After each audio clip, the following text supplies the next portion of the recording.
62.900. Bu asfalt narxi emas, bu mana shu uyimizning narxi bo'ladi. Ko'rib turibsiz, bejirimgina pishgan qishdan qurilgan 4 sotixli uyni obzorga kelganmiz.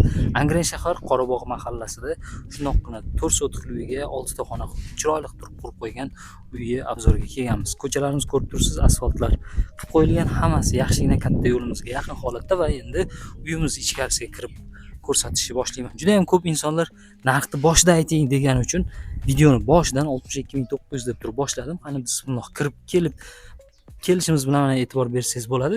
Uyimiz so'kil qismlari ham juda ham ajoyib holatda turibdi. Pishgan qishdan qilingan gaz, suv, svetlardan Angren shahardagilar biladi. Qorabog'da muammosi yo'q va eng muhim joyini aytmoqman. Angren shahridagi Qorabog' jome masjidiga shundoqqina taxminan 600-700 metr atrofida joylashgan. Azon ovozlari ham chiroyli holatda eshitilib turadi. Kim oladigan bo'lsa ham mazza turib masjidga chiqib 5 vaqt namozlarini o'qisa bo'ladigan sharoitda. Hovli qismimizga e'tibor beramiz. Daraxtlar ancha ekilgan, bu yoqlarni tozalab turib narsa eksangiz ham bo'ladi va bundan tashqari mana ko'rib turibsiz, kattagina daraxtlarimiz ham ekib qo'yilgan. Bularni ham mevasini olib turib mazza qilib foydalansangiz bo'ladi. Endi uy qismimizga o'tamiz. Avval tashqari tomonini qisqacha aytib ketadigan bo'lsam, uyimiz mana shu holatda va ikkita oilaga ham bo'ladigani mana bu tomonimizdan bitta xonaga kiriladi va bu tomonimizdan ham bitta uyimizga kiriladi. Tashqarimizda esa bu yog'imizda tandir xonamiz va o'choq xonamiz joylashgan. Mana ko'rib turibsiz. O'rtacha holatda bu yog'imizda esa dushovoyimiz, ya'ni yuvinish xonamiz, to'g'rimizda hojatxonamiz joylashgan. Mana bu joylarimizda o'tinlari bilan birga turibdi ekan, mana hovli qismlarimiz. Endi maxsus sizlar uchun uy ichlariga kirib ko'rsataman. Birinchi mana zal qismimizdan boshlaymiz. Zal qismimizga keladigan bo'lsak, mana ko'rib turibsiz, yaxshi holatda turibdi. Devorlarimizga ko'rishingiz mumkin, plastiklar urilgan.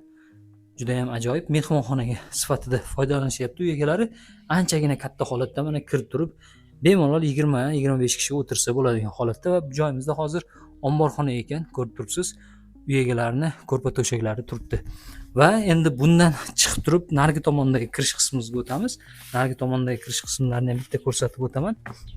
Bu joyda uy egalarining o'zlari hozirda yashab kelishyapti mana. Bu tomondan kirganimizda oshxona qismimiz mana ko'rib turibsiz, anchagina katta holatda o'tiribdi.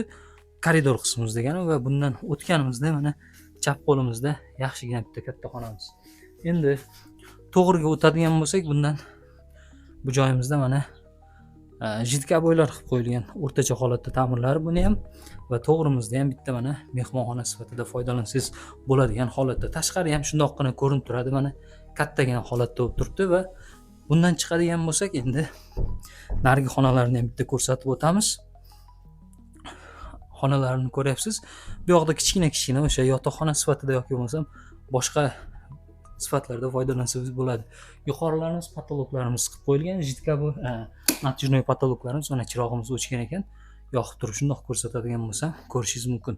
Endi bundan o'tadigan bo'lsak va oxirgi xonamiz bu yoqda o'sha boya aytganimdek oshxona, ya'ni o'tirib choy u bu narsa ichsangiz bo'ladigan sharoitda. Bu joyda endi narxiga keladigan bo'lsak, boshida aytib o'tgandek 62.900 narx so'rashyapti uy egalari. Opisaniyada telefon raqamlarini qoldiramiz. Bemalol telefon qilib turib aloqaga chiqib baraka qilsalaringiz bo'ladi. Kimga Qorabog' shahrida, Qorabog' mahallasidan mana shunaqa hovli uy joy qidirib yurgan tanishlaringiz bo'ladigan bo'lsa, ularga yuborib qo'yadigan bo'lsangiz, ularni yumushini yengilroq qilgan bo'lasiz. 62.900 ga mana shu uyni olaman degan insonlar bo'ladigan bo'lsa, bemalol telefon qilsalaringiz bo'ladi.